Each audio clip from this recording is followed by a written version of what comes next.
अलग अलग होती है, किसी का ध्यान उधर लगता नहीं है क्योंकि शाम को क्या करने का इसका कुछ मन में चल रहा होगा तो ध्यान नहीं लगता है ना।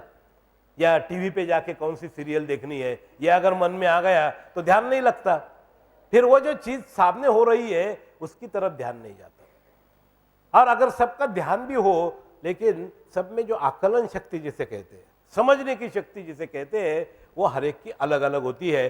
पर्यावरण के बारे में मैं आपको चाहूंगा कि आपकी आकलन शक्ति बढ़ानी पड़ेगी क्योंकि हमारे देश में जो पर्यावरण की स्थिति है बहुत खराब स्थिति है। पूरा देश हमारा गंदगी जैसे दिखता है क्योंकि अगर आप जहां रहती हो वहां का परिसर सब स्वच्छ होगा।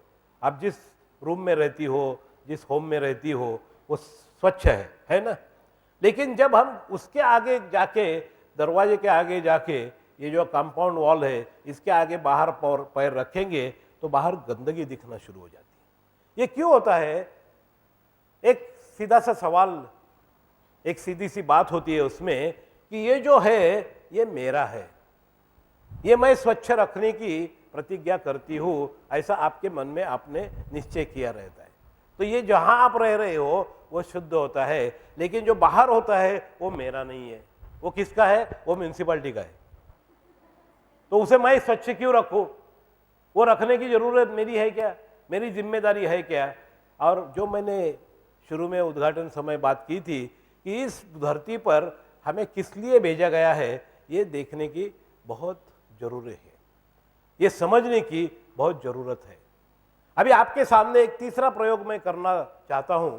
उस प्रयोग में मैंने कुछ चीजें बना के लाई है और ये जो पहली चीज है ये है, मैंने तो नहीं लाई है, इधर से ही ली है। ये है पौधा।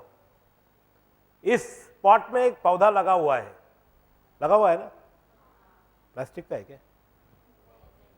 हाथ लगा के देखो। नहीं, ये तो प्लास्टिक का है पौधा। बहुत होशियार लड़की है। प्लास्टिक का है कि पूछा तो इसको हाथ लगाया उसने।